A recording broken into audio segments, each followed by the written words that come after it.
Ini kareng mialiwang languages. Pero yung kayong peka origin o peka backbone na, peka basis na, peka template, yapin ing Austronesian. Baila din tang den kasi latin tamong kulitan, yapin tang pre-Hispanic orthography na ning or writing system da rin Kapampangan. Kaya niyang bandang 1800s, talagang very prolific nung susulat. Den poeta, lalo na rin ang King Bacolor, niya mayaw siyang Athens of Pampangan Bacolor.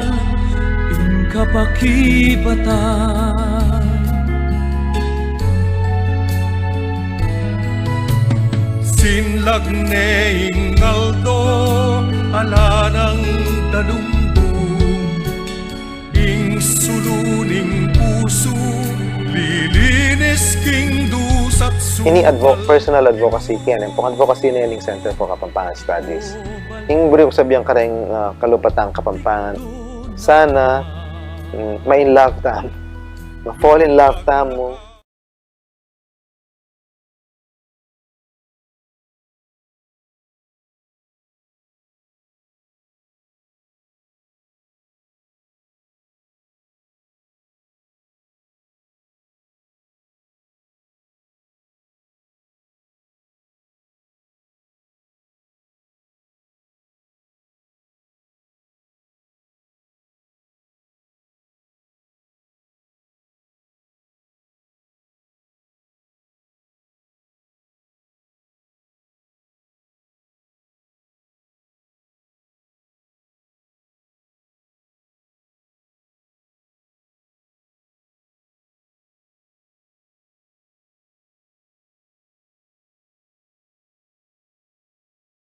Virus o mikrobyo sa inyong bahay. I-sanitize ang inyong mga sapatos o tsinelas. Mag-spray ng disinfectant sa buong sapatos hanggang sa swelas. Iwan ang mga ito sa labas ng bahay. I-disinfect din ang mga bagay na ginamit sa labas kagaya ng bag. I-sanitize ang mga bagay na iyong maaaring hawakan kagaya ng doorknob. Maligo agad pagka-uwi ng bahay. Hanggat maaari, huwag munang makihalubilo habang hindi pa nakakaligo. Ilagay sa isang selyadong bag ang mga ginamit na personal protective equipment kagaya ng gloves at mask. Iwan muna ang mga ito ng 3 araw bago ilabas para kolektahin. Ilagay ito sa hiwalay na lugar kung saan hindi ba hawakan ng sinuman. Ihiwalay ang mga damit na sinuot. Ilagay ito sa isang laundry bag o paper bag. Agad labahan ang mga ito gamit ang detergent at bleach. Patuloy na obserbahan ang social distancing kahit na nasa loob ng bahay. Kung kinakailangang lumabas ng bahay, siguraduhin may dalang hand sanitizer at alcohol. Huwag hawakan ang muka. Agad i-disinfect ang inyong mga kamay kung ikaw ay hahawak ng mga bagay. Protektahan ang iyong sarili at pamilya mula sa COVID-19, nasa labas o loob man ng tahanan. Ang paalalang ito ay hatid sa inyo ng Kagawaran ng Kalusugan at CLTV 36. Narito ang listahan ng mga prioridad na mabakunahan laban sa COVID-19. Mga frontline workers sa local at national, pati na rin sa private at public health facilities. Mga health professionals at non-professionals, gaya ng mga estudyante, nursing aides, mga janitor, barangay health workers at iba pa. Senior citizens na may edad 60 pataas. Mga taong may comorbidities tulad ng diabetes, sakit sa puso at iba pa. Essential frontline workers at mga uniformed personnel, mahihirap na sektor, mga guro at social workers, mga manggagawa sa gobyerno, essential workers, high-risk social demographic groups, mga overseas Filipino workers o OFWs, iba pang natitirang workforce, at mga nalalabing populasyon ng mga Pilipinong hindi kabilang sa listahan. Ang unang tranche ay ibibigay sa mga frontliners sa mga sumusunod na health facilities.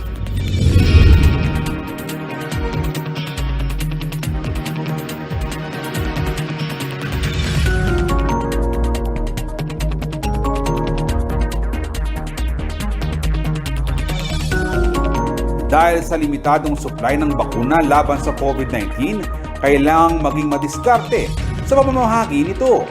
Prioridad ng mga frontline healthcare workers dahil kritikal ang papel na kanilang ginagampanan sa panahon ng pandemya.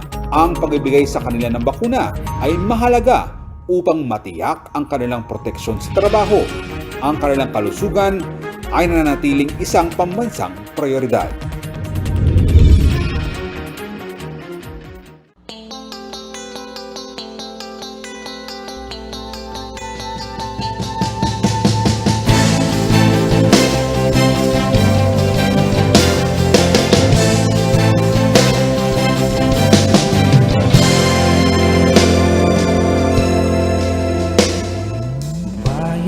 Pakinggan ng iyong daing, hanap ay pansin at tulong.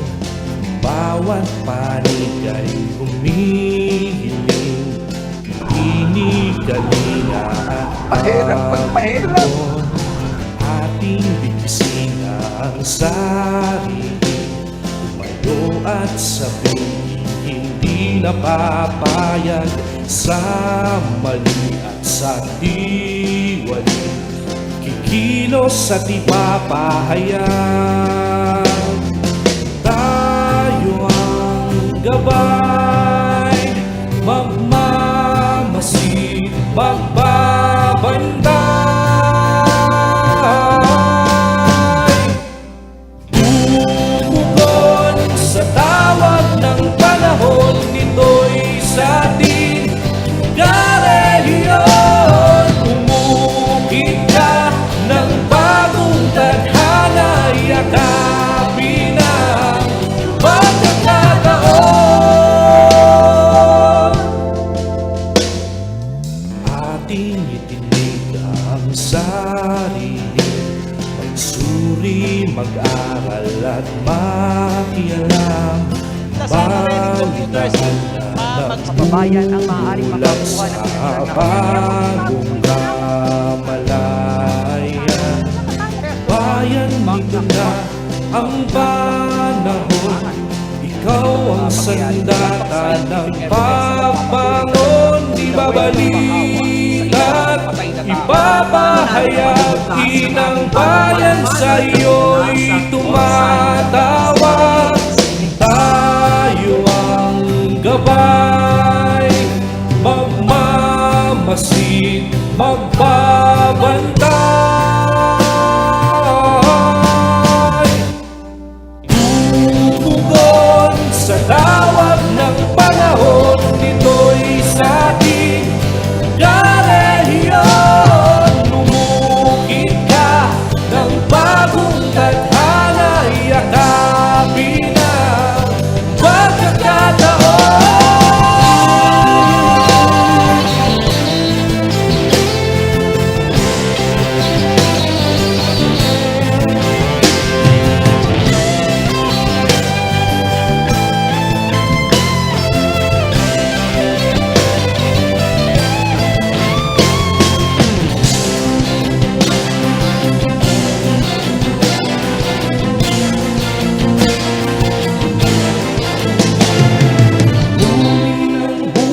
Sa buti ng araw, karehiyon. Hamunin ang bukas sa buti ng araw, karehiyon. Tumugon sa tawag ng panahon, ito'y sa ating karehiyon. Tumukit ka ng bagong tadhana, yakapin ang pagkakataon.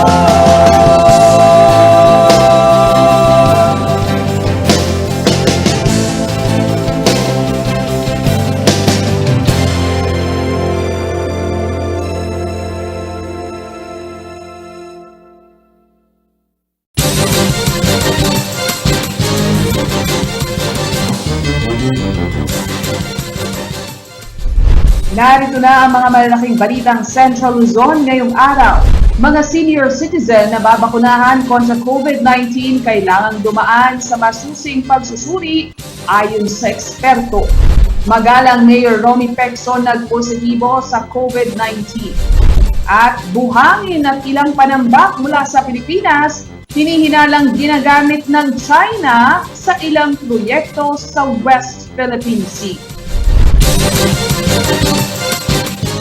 Maya Pabeni, Pampanga, magandang gabi Central Luzon. Ako si Nicolette Henson Quizon. Narito na ang mga naunguna at pinutupang balita ng CLTV News. Hamon ngayon sa Pampanga Provincial Health Office ang masusing pagsusuri sa medical condition ng higit 300,000 senior citizens sa lalawigan bago sila sungalang sa pagbabakuna kontra COVID-19. Ayon sa health reform advocate at dating consultant ng National Task Force Against COVID-19 na si Dr. Tony Leachon, ang pinangangambahang severe adverse reaction ay maaaring maagapan kung sa screening process pa lamang ay ire-require na ang medical clearance. Narito ang report. Kailangang maging maingat ang Department of Health sa paggabay sa mga lokal na pamahalaan sa pagsusuri ng mga senior citizen na nabibilang sa A2 priority list para sa COVID-19 vaccine. Ito ang babala ni Dr. Tony Leachon, health reform advocate at dating consultant ng NTF ng mga panayam ng CLTV News Team. Kung siya raw ang tatanungin gaya ng Priority Eligible Group A3 o ang mga tinatawag na may controlled comorbidity o kontroladong karamdaman, kailangang gawing mandatory ang medical clearance sa mga senior citizen. Obligasyon umano ito ng gobyerno at paraan upang hindi makompromiso ang kalagayan ng mga nakatatanda na gustong sumalang sa bakuna. Hindi yan problema ng pasyente yan kasi lahat talaga magdadahilan just to get the vaccine. Our right approach yan mag-medical certificate para safe. Pag medical certificate, paano ka magsisinungaling? Kahit na critical ang estado ng healthcare facility sa bansa dahil may COVID-19 surge, ang mga LGUs na katuwang ng national government sa execution ng vaccination program sa mga senior citizen ay kailangan umanong magkaroon ng satellite clinic para sa totohanang konsultasyon. Lalo na ngayon na nakikita na ang iba't ibang implikasyon ng bakuna na nakabase sa age bracket. Ang daming side effects na lumalabas dito malaking bagay ang doktor. Dito malaking bagay ang doktor. Kasi ang daming explanation na gagawin Ngayon, Sinovac hindi pwede sa above 60, dati hindi pwede. Ang dami i-explain. Ngayon, may lumabas sa blood clot. Sino pwede mag-explain sa Astra na pwede gamitin? Mayroong higit 300,000 na senior citizen dito sa Pampanga na kabilang sa A2 Eligible Priority Group. Ayon kay Dr. Zenon Ponce, OIC ng Pampanga Provincial Health Office, bahagi naman ng vaccination program ng Pampanga ang pagsailalim sa konsultasyon ng mga doktor. Ngunit kung hihilingin ang medical certificate, ay malaking hamon umano ito dahil sa limitadong access at paglabas ng mga senior citizen. Yes, kasi lalo nang ren doktor, naman mag-face to face Kasi lilimit na yung OPD na, lalo nang ka-search. Ang hirap makipag-appointment sa mga doctors ngayon. Nilinaw naman ni Dr. Ponce na naibalangkas naman sa guidelines ng DOH ang paghingi ng medical certificate sa mga may karamdaman. Nabibilang sila sa hanay ng A3 eligible group o ang tinatawag na controlled comorbidity na kailangang magbigay ng puweba ng kanilang medical conditions, habang medical certificate naman o health clearance sa mga may sakit tulad ng autoimmune disease, lupus, immunodeficiency virus o HIV, cancer, sumailalim sa organ transplant, may kasalukuyang ginagamot ng steroids at ang mga may taning sa buhay na kailangan umanong magkaroon ng medical clearance muna. Hindi pa umano tapos sa A1.7 eligible group ang Pampanga sa vaccination rollout nito at pinag-aaralan pa ang pag-rollout ng bakuna sa mga senior citizen.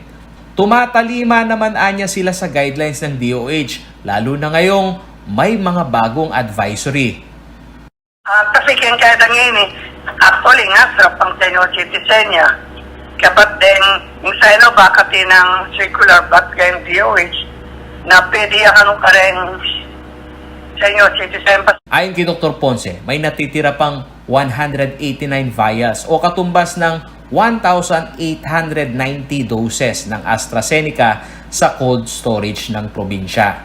Natanggap na rin umano nila ang advisory ng DOH at ng Food and Drug Administration sa pagsuspinde pansamantala sa pagbakuna ng AstraZeneca vaccine sa mga may edad na 59 years old pababa dahil sa issue ng blood clot o pamumuo ng dugo na may mababang platelets sa mga nabakunahan nito. Paulo G. Santos, CLTV News. Kinukondena ng ilang environmental groups ang umano'y reclamation at infrastructure projects ng China sa bahagi ng West Philippine Sea. Ang masaklap pa mula pa raw sa Pilipinas ang ginagamit na panambako aggregates sa naturang konstruksyon. Si Rainiel Pawid ang may ulat. Nababahala ngayon ang environmental group na Homonhon Environmental Rescuers Organization o HERO sa balitang kanilang natanggap ukol sa sitwasyon sa West Philippine Sea. Ayon sa grupo, patuloy ang pagmimina at paghuhukay ng buhangin sa iba't ibang bahagi ng bansa at dinadalaw man ito sa West Philippine Sea para sa reclamation at infrastructure project ng China.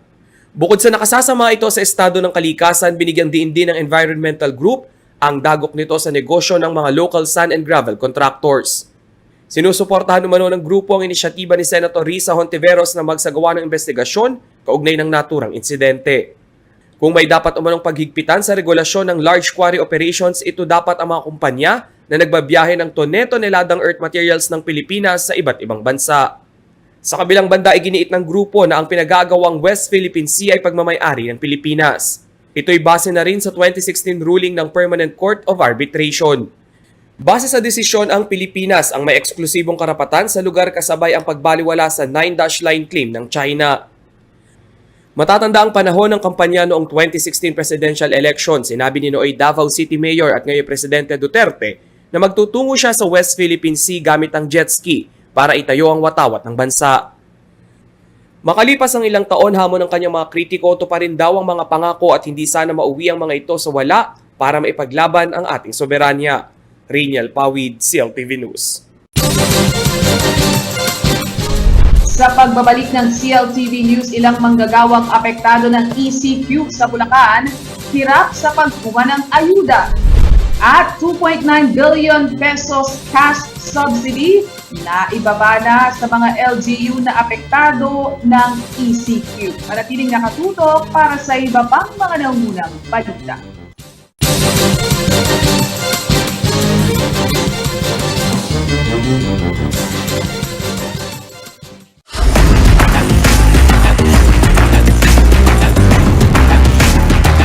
Choose 3, 2, 1. Or what about choose your world? Choose the X1.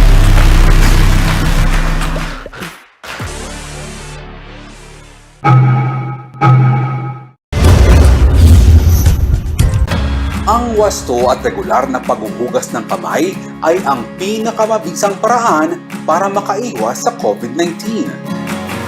Sundin lamang ang mga simpleng hakbang.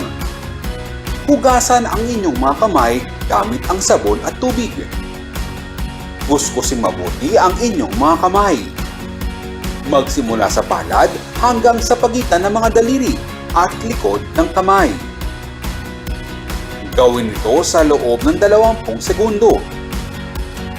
Panlawang mabuti ang inyong mga kamay at patuyuin ito gamit ang malinis na tuwalya.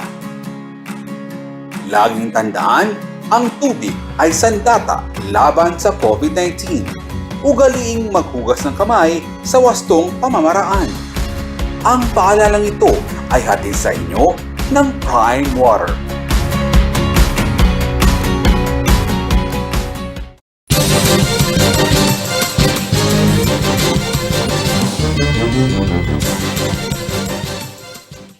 Available na ang emergency cash subsidy na nakatakdang ipamahagi sa Bulacan. Nilinaw ng Department of Social Welfare and Development o DSWD ng Region 3 na napagkaisahan ng mga LGU sa Bulacan na cash itong ibibigay at hindi in kind nitong nakalipas na Lunes, April 5 na i-download na umano ng Department of Budget and Management sa Land Bank account ng mga LGU ang nasa higit 2.9 billion pesos base sa monitoring ng DSWD Central Luzon. Kabilang sa top 3 na LGU na may malaking pondo ay ang San Jose del Monte City na halos kalahating bilyong piso. Pangalawa ang Malolos City na may higit 212 million pesos at pumapangatlo naman ang Marilao na nasa 198 million pesos ang nakuhang emergency subsidy sa ilalim ng Joint Memorandum of Agreement ng mga lokal na pamahalaan sa DILG. Mayroon namang 15 days para maipamahagi ang ayuda. Kailangan din umano na magkaroon ng executive order na magtatayo ng grievance committee ang mga lokal na pamahalaan para maisaayos ang proseso ng payout system. Nakadepende naman umano sa LGUs kung cash nitong iaabot o via electronic pay. Magiging basehan din umano ang naging master list noong DSWD ay nagpamigay sa first and second tranche ng ayuda, ngunit nasa pribilehiyo pa rin ng LGU kung sino ang maisasali sa master list gaya ng mga kabilang sa 4Ps. At para bigyan tayo ng linaw sa pamamahagi ng emergency subsidy sa Bulacan, makakasama natin ngayon si Ginoong Rainer Grospe, ang Information Officer ng DSWD Region 3. Magandang araw, sir. Hello, magandang araw po. Magandang araw, Sir Rainer. Sir, ano ba ang papel ngayon ng DSWD dito sa pamimigay ng ayuda doon sa mga area na nakasa ilalim sa Enhanced Community Quarantine o ECQ? Unlike before, no, sa Social Amelioration Program, ang DSWD ang lead agency. Pero ngayon sa Financial Assistance for NCR Plus, under na mga nasa under ECQ, ang DSWD ay magbibigay na lamang ng technical assistance sa mga local government unit. At bahagi rin ang DSWD sa monitoring team ng implementation ng program na ito. Kasi ngayon, ang local government unit, sila ang mangunguna doon sa pag-i-implement ng ating financial assistance for the NCR Plus. Sir Rainer, paano ba itong sistema ng individual beneficiary sa families? Okay, ayon sa joint memorandum circular natin, no, at pati doon sa inisyu na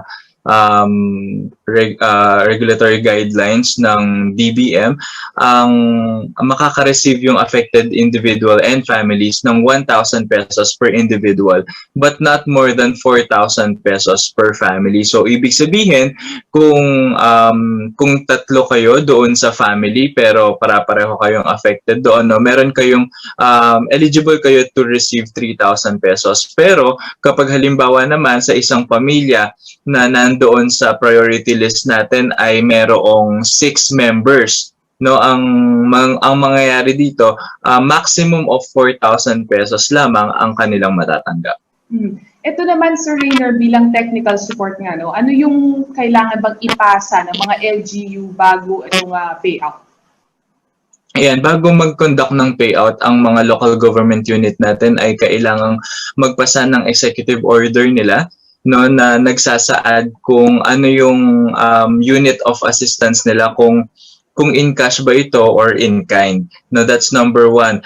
Kailangan din nandun sa executive order kung paano ito ipamamahagi, kung face-to-face ba, kung digital, or kung sa iba pang mga paraan. At kailangan din nilang mag-comply doon sa 15 days na distribution kapag in cash ito. Tapos kailangan din na meron silang mabuong grievance committee at monitoring committee doon sa pag-implement nito para kapag may reklamo yung mga citizens po natin, no, doon po sila doon sa grievance committee sasangguni. At bukod pa rito, kailangan nilang magpa-skill ng listahan ng mga benepisyaryo bago isagawa yung payout. Saan nila ito ipapaskill? Sa kanilang mga website, pwedeng sa mga Facebook pages po nila, pwedeng sa mga conspicuous areas ng kanilang barangay, or pwede sa barangay hall.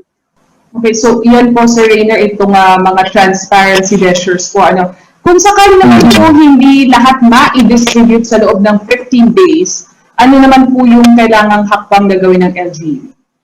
Okay, sa ngayon, yung nakasaad sa batas ay 15 days talaga. So, kailangan sundin yon. So, kung hindi magkakaroon ng panibagong batas na mag-a-amend or magsasabi na magkakaroon tayo ng extension, kailangan lamang nilang ibalik through the complete liquidation report, no, yung mga pondo na hindi nila naipamahagi. Pero ganun pa man, alam ko meron na tayong mga local government unit ngayon na nananawagan, gumagawa ng mga letter of request at saka mga position papers nila na nagpapa-extend nga nung 15 days natin. Pero sa ngayon, stick muna tayo dun sa 15 days kasi wala pang official document na nagsasabi na pwede tayong lumagpas doon. At in-encourage natin, no, yung mga local government unit na mag-comply talaga dun sa 15 days para wag na lang umasa na magkakaroon pa ng extension kasi sayang naman yung pondo at para mas marami tayong matulungan ng mga kababayan natin. Alright, maraming salamat sa inyong oras. Yan po si Ginoong Rainer Grospe, Information Officer ng DSWD Region 3. Nagbabalik ang CLTV News at sa iba pang mga nangungunang balita. Nahihirapan daw sa pagkuha ng ayuda ang ilang manggagawang Bulakenyo na apektado ng Enhanced Community Quarantine. Kung sa ibang bahagi ng NCR Plus bubble ay may payout na, sa bayan ng Kalumpit ay tila suntok sa buwan pa raw kung maipasok sa master list ng lokal na pamahalaan ang mga natigil ang kabuhayan. Narong report. Sa halip na magpahinga ngayong araw ng kagitingan, doble kayod pa ang ating mga kababayan sa Kalumpit, Bulacan para makakuha ng ayuda mula sa gobyerno dahil na rin sa umiiral na Enhanced Community Quarantine. Ang mga residente, kapansin-pansin na nababaliwala na ang social distancing habang patuloy naman sa pagbabantay ang mga tauhan ng barangay. Ano po tayo? Layo-layo lang po. Layo-layo lang po. Kitang-kita po tayo. Ayan, Hindi alintana ang init at panganib ng COVID-19 surge. Ang mga pumipila ay umabot na hanggang sa labas ng barangay hall. At ang pinipigilang lumabas na si Lola at Lolo, dito sumasabak at nagbabaka sakali na makasali rin sa listahan. Isa sa mga nakapila ay ang masahista na si Sheila Dabu. Ang ECQ daw para sa kanya tila pagsakal sa kanilang mga manggagawa na pakyawan lang ang trabaho. Kasi wala po kami ngayong kita po talaga at saka hindi po makakalabas gawa nga po ng lockdown po. At ang masakit nito, gaya ng pinangangambahan noon na swertihan na ang mailagay sa listahan, si Aling Sheila, ang pag-asa na maambunan ng ayuda, suntok sa buwan na lang ba? Inaasahan po namin kasi katulad nga po namin na walang trabaho, nasa bahay lang po. Masa po kami, isa kami sa mabibigyan ng ayuda sa gobyerno. Si Marites Asturia na isang labandera, dati na raw na naisama sa listahan na tumanggap ng ayuda ng DSWD noong ECQ noong taong 2020. Kampante na muling makatatanggap uli siya ngayon. Dahil kung magkataon ayon kay Aling Marites, hindi niya alam ang gagawin kung papaano bubuhay ng pamilya, lalo't pinipigilan itong makipaglabada. Malaking tulong po para sa pamilya kasi po kung wala pong ganito, paano po namin bubuhayin? Marami pong bawal sa sitwasyon ngayon. Maraming bawal kung saan magtrabaho. Katulad ko po, naglalaba po ako doon sa Bilyares or sa Lares. Ngayon, hindi po pwedeng pumasok kasi sa sitwasyon, maikpit po sila. Kaya walang kita. Sa pag-usisa ng news team kay Barangay Chairperson ng Pio Cruz Cosa na si Kapitana Lourdes Castelo, sa tindi ng kakapusan ng kanyang mga kabarangay, hindi siya po pwedeng magpapatay-patay para agad na maisaayos ang master list ng mga benepisyaryo. We are in a hurry na kailangan po ay ma-submit namin ang lahat ng forms na ito bukas po. Kaya out of 829 po kailangan naming ma-submit. Kasi po kung hindi namin isasubmit ito, hindi po makakakuha yung mga hindi nagpasa. 829 beneficiaries lang daw ang napaghandaang bigyan ng ayuda sa Barangay Pio Cruz Cosa. Pero higit pa rito ang bilang ng mga lubhang apektado ng pinahigpit na lockdown. Ayon kay Kapitana, maingat pa rin sila sa pag-identify ng mga benepisyaryo. Bagamat naging padron na ang dating listahan ng DSWD sa pamimigay ng ayuda, mabusisi pa rin umano sila kung talagang residente ng kanilang barangay ang kanilang ililista. Yes po, at pati po yung mga requirements na kailangan, ang kanilang IDs, Xerox copy ng kanilang ID, at saka yung proof of residency na sila ay residents dito. Bilang ng miyembro ng pamilya ang batayan ng halaga ng ayudang maipagkakaloob kada pamilya. Ngunit limitado lang ito sa 4,000 piso at 1,000 naman sa mga individual na naapektuhan ng ECQ. Sa pag-usisa namin kay Kapitana kung may barometro ba silang maipantatapat sa mga pangyayari na nalulusutan ng mga hindi karapat-dapat na benepisyaryo. Sagot niya, Kailangan yung being honest. Kailangan maging honest ka dito sa i-declare mo na form sa ano. And then, the accuracy. nasa 23 billion ang emergency subsidy na pinirmahan ng Pangulong Rodrigo Duterte para sa mga apektado ng ECQ sa bansa. Sinikap namin na alamin sa DSWD Region 3 kung na-download na ang pondo sa mga LGU sa Bulacan itong ayuda. Sagot ni Rainiel Grospe, ang Information Officer ng DSWD, technical assistance lamang ang kanilang suporta sa LGUs. Lead agency ang DILG na siyang nangangasiwa umano sa pag-download ng budget. Sa datos na ipinadala sa amin ni Grospe, nasa higit 2.9 billion ang ayudang inilaan sa Bulacan. Sa 3 component cities at 23 munisipalidad ng Bulacan, base sa kanilang update, ang San Jose del Monte City, Obando at ang bayan ng Pulilan pa lamang ang nakapag-report na namamahagi na ng ayuda. Ang San Jose del Monte City, Bulacan, nakapamahagi na ng 1,384 na pamilya at 4,672 na individual as of April 9. Mayroon naman itong halos kalahating bilyong piso. Habang ang Kalumpit, Bulacan, na kinabibilangan ng Barangay Pio Cruz Cosa, ay may nakalaan na 70 milyong piso. Paulo G. Santos, CLTV News. Sa pagbabalik ng CLTV News, magalang Mayor Romy Pecson nagpositibo sa COVID-19. At COVID-19 frontliners binigyang pugay sa araw ng kagitingan. Manatiling nakatutok, magbabalik ang CLTV News.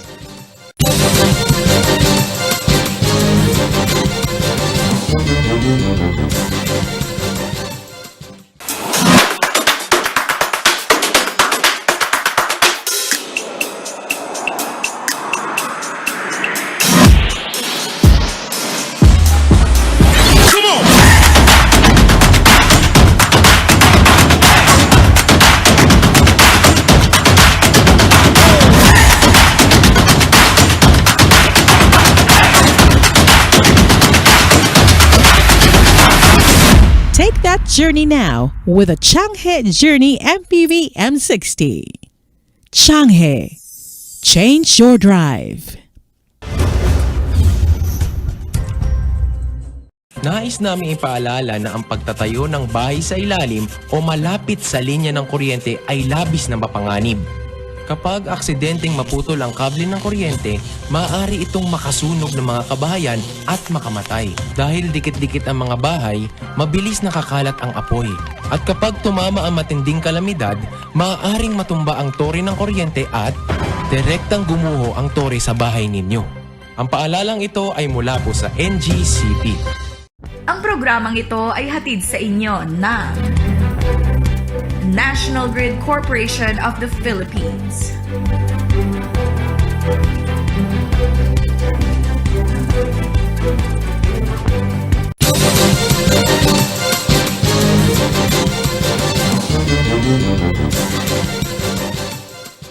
Nagbabalik ang CLTV News at sa iba pang mga nangungunang balita.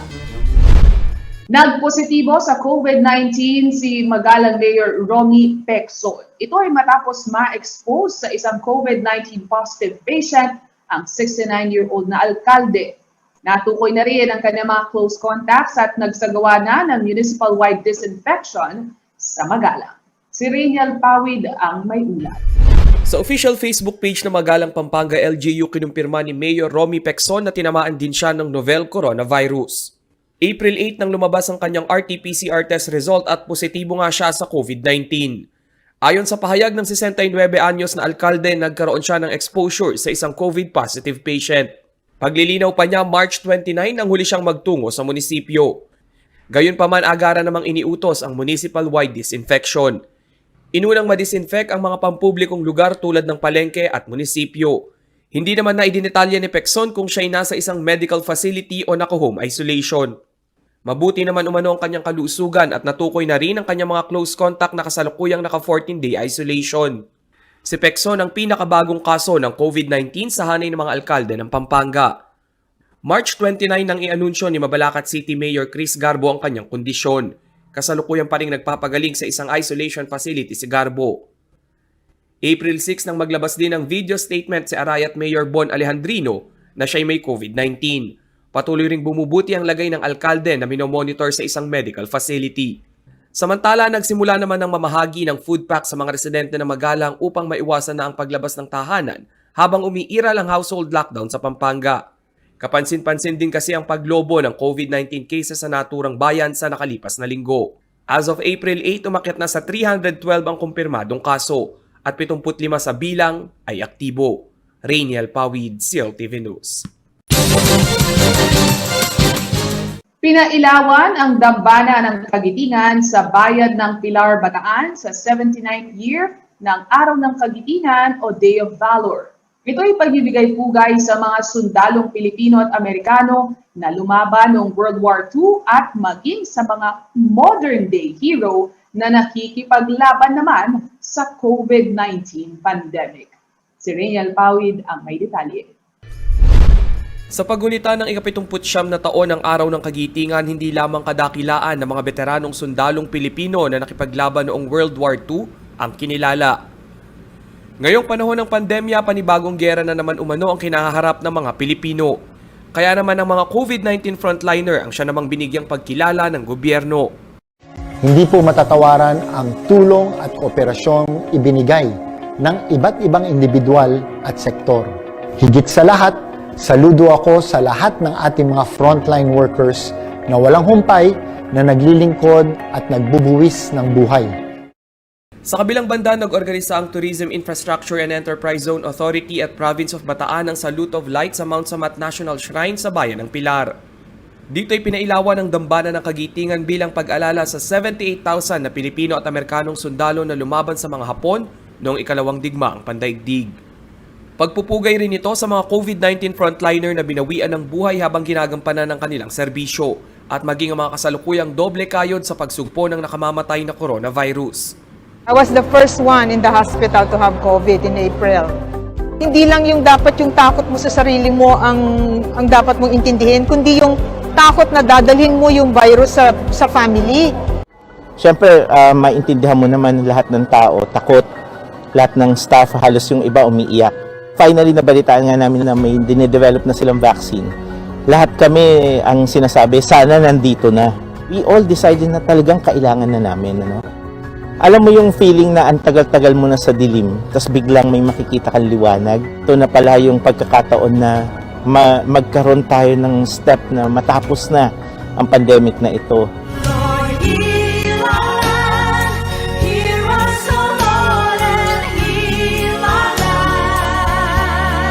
Rainiel Pawid, CLTV News. Kung mabagal ang internet sa inyong cellphone, baka naka 3G SIM ka pa. I-check natin ngayon ang inyong SIM by texting SIM-check to 8080. Kailangan nang i-upgrade yan to 4G SIM para mas maayos ang koneksyon ng inyong mga tawag. Mas madali ring ma-access sa mga paborito mong apps sa iyong cellphone. Napakadali lang mag-upgrade sa 4G SIM at libre po ito. Hindi rin mapapalitan ang inyong mobile number kaya walang dapat ikabahala.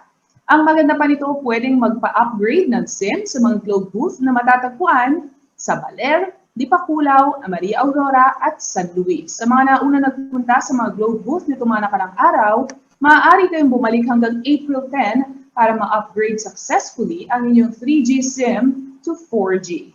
Tandaan, mag-ingat at ugaling magsuot ng face mask at face shield. At yan ang mga balitang nakalap ng CLTV News. Para sa karagdagan pang detalye, maaari niyong i-follow ang aming social media accounts at CLTV36Official, at CLTV36News, at CLTV36. Kung nais namang balikan ang mga programa ng CLTV, maaari niyong bisitahin ang aming YouTube channel at CLTV36Official. At maaari niyo rin bisitahin ang aming website, www.cltv36.tv. Kasama ang buong puwersa ng CLTV News and Current Affairs. Ako si Nicolette Henson Hizon. Maraming salamat at magandang gabi.